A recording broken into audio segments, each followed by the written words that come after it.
भगवान श्री राम जी 14 वर्ष के वनवास काल के दौरान जबाली ऋषि से मिलने गुप्त रूप से नर्मदा तट पर आए। उस समय वह स्थान पर्वतों से घिरा था। रास्ते में भगवान शंकर जी उनसे मिलने को आतुर थे, लेकिन भगवान और भक्त के बीच वे नहीं आना चाहते थे।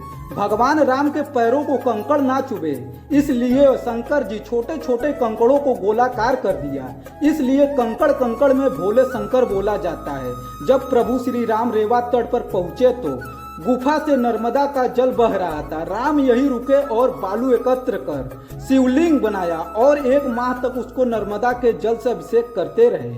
आखिरी दिन शिवलिंग के स्थान पर शंकर जी स्वयं विराजित हो गए और भगवान राम शंकर का मिलन हुआ। रामचरितमानस में कई ऐसे दृश्य हैं जिसमें दोनों प्रभु एक दूसरे की आराधना करते दिखते हैं।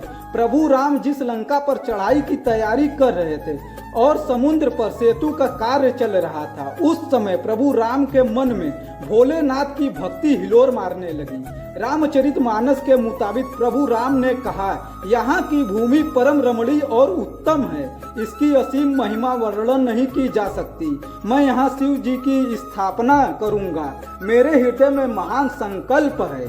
परम रम्य उत्तम यह धरनी, महिमा अमित जाई नहीं बरनी। करहूँ इन्हा शंभु स्थापना, मोरे हृदय परम कल्पना।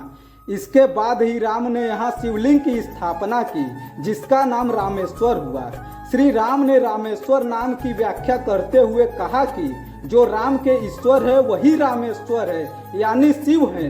वही दूसरी ओर शिव जी ने रामेश्वर नाम की व्याख्या करते हुए कहा कि राम जिनके ईश्वर है वह रामेश्वर है। जब दोनों ही भगवान एक दूसरे को अपना स्वामी मानते हैं तो फिर एक की पूजा से दूसरे का प्रसन्न होना स्वाभाविक है।